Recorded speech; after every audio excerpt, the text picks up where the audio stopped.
Namatay ang isang taxi driver dahil sa pananaksak sa leeg. Pinaniniwalaang na-hold up ang biktima. Makibalita tayo kay Tech Ocampo ng GMA Davao.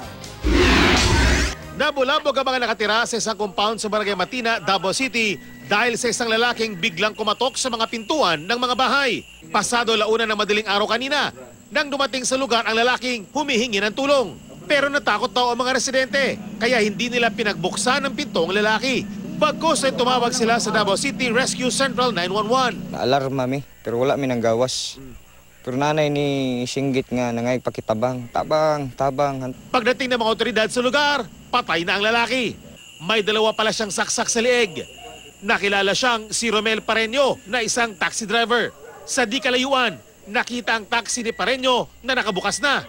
Nakita rin sa damuhan sa di kalayuan ang isang cellphone na pinaniniwalaang pag-aari ni Pareño. Malakas ang paniniwala ng pulisya na biktima ng hold-up ang taxi driver. May dalawang suspect na lalaki na ang tinututukan ng pulisya. Sa hiwalay na barangay sa parehong lungsod, nirespondihan naman ng mga tauhan ng Central 911 ang isang aksidente. Nabundol ng jeep ang isang Carlo Umambing na tumatawid noon sa kalsada. Sugatan ng biktima. Depensa ng driver ng jeep, biglang sumulpot sa kalsada si Umambing kaya hindi niya naiwasan. Napagalaman namang nakainom ng alak noon ang biktima. Wala pa siyang pahayag. Ginulpi naman ang lalaking ito sa isang bar sa Davao City pa rin. Kinilala ang biktima na si Giovanni Adimat na umiinom lang daw sa bar nang bugbugin ng mga hindi pa nakikilalang 4 na lalaki. Dinala na sa ospital ang biktima. Nakatakas sa mga salarin matapos ang pagugulpi.